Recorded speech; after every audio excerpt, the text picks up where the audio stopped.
What's up guys, I'm back for the third day of the character creation challenge. I wanted to highlight a simpler system than my previous explorations, which was Dungeons & Dragons 2024 and Dragonbane. One may ask, how can we get simpler than Dragonbane? Well, you'll be surprised at how much varied rule sets are out there for you to explore. This one in particular is called World of Dungeons, created by John Harper of Blades in the Dark fame. Yeah, that guy. It cuts the core mechanics from Dungeon World, powered by the Apocalypse RPG, and seeks to get players and GMs alike to get started in their adventures right away. One thing to note is that this is compatible with other OSR stuff, particularly old D&D monsters, dungeons, and modules. So if you want to get ready without any prep or whatever, this is a great choice for beginners of fantasy tabletop role-playing games. Let's start our character right now. The rules for this game fits in one page if you count this double spread as one page. So let's start with the character creation. Attributes. Roll 2d6 for each. On a 6 or less, the value is 0. On a 7 to 9, the value is 1. On a 10 or 11, the value is 2. On a 12, the value is 3. So I haven't shown the character sheet yet, but this is the character sheet. I'm not going to choose a name yet. Class comes next in level. And if I look at this, it also seems like it has skills, albeit a bit lesser than before. Okay, so I am expected to roll down the line. I don't want to skip around or like swap around numbers. Whatever I roll for the stats, that's what I'm gonna get. So for the first roll, I get a 6, and for a 6, that's a 0, right? I get a 0 on strength. I get to roll again. I get a 5, so that's also a 0. For dexterity or constitution, I get a 10, and a 10 I think is a 2, if I'm correct. Yep, a 10 is plus 2. Let me roll again on Google. I got a 4, so that's also a 0 for intelligence. I'm not rolling good stats for this character. I got an 8 for wisdom. An 8, 7 to 9 is a plus 1, so I get plus 1. And I got a 6 for charisma. These are my base stats. Basically, these are my base stats, and I already have an inkling of the resolution mechanics for this one. It uses the same mechanics as Fist, a game that I've been running for at least 2 sessions right now. As a player, you only get to roll 2d6 and add these ability points, and you have to hit tiers of successes, and that's basically it. So I have my stats right now. I need to choose one skill in addition to any granted by your class. So I'm good with constitution. I'm gonna check heal because it might get to be a paladin.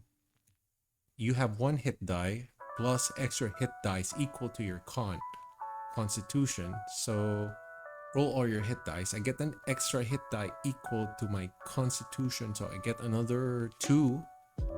So I get to roll 3d6, and that will be my health, my HP, my hit points, basically. So let me roll 3d6. 1, 2, 3. I have 10 HP. Let me note that down. 10 HP. I have 3d6 as my hit dice. Okay, now let's move on. I get to choose which class.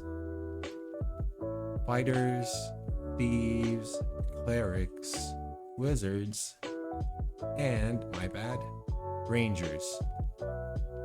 I want to be a ranger for this character. I'm gonna write ranger here.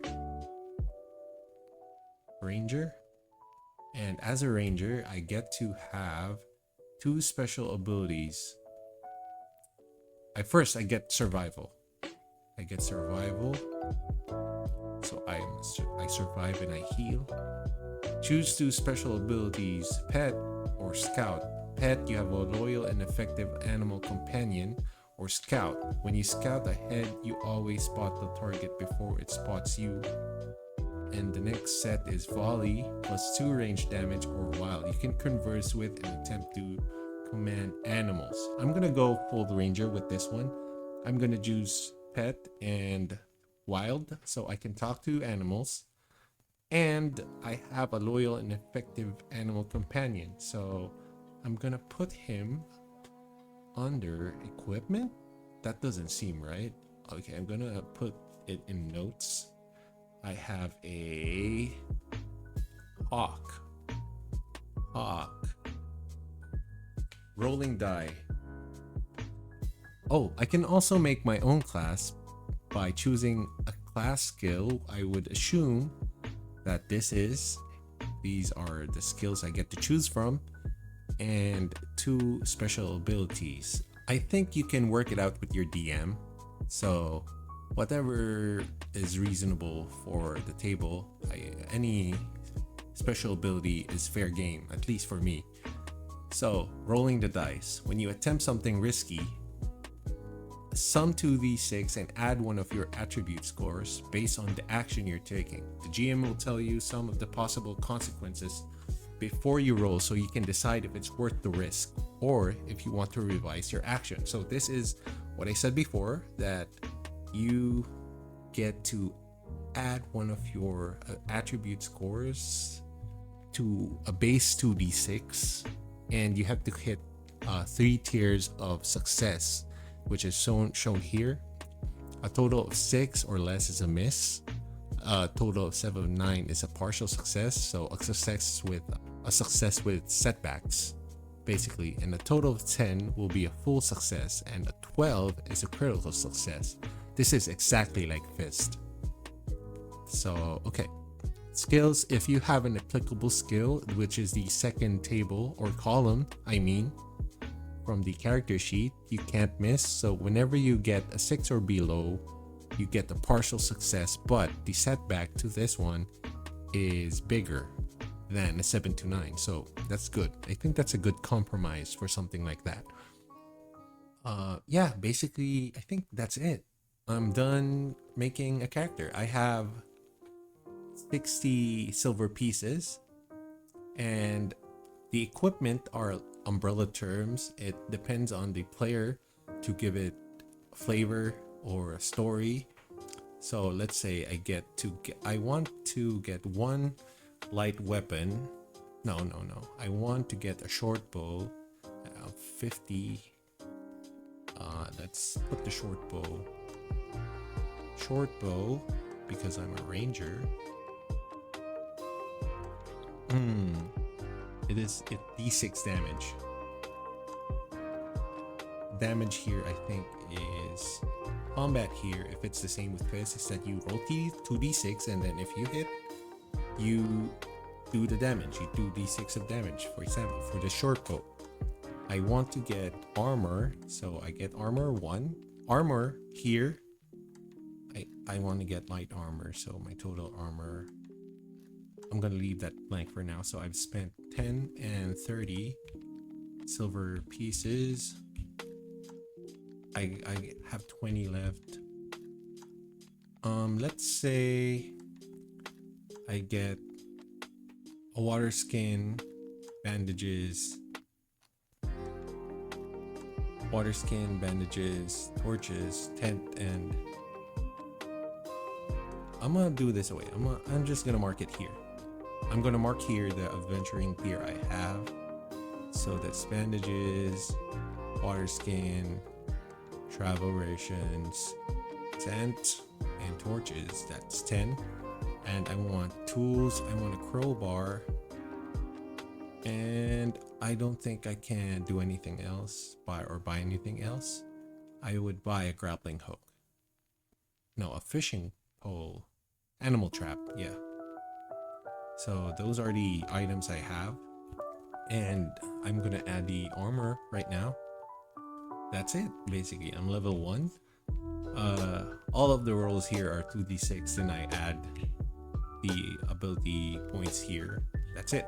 And I have to hit 10 and up most of the time, and 12. Yeah, that's it. That's World of Dungeons.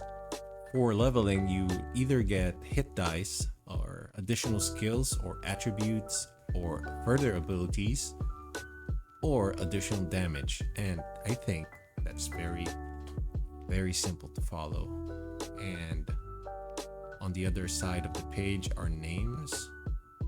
So this is just a resource you can take a look at, take a glance at for both GMs and the player. And yeah, that's it.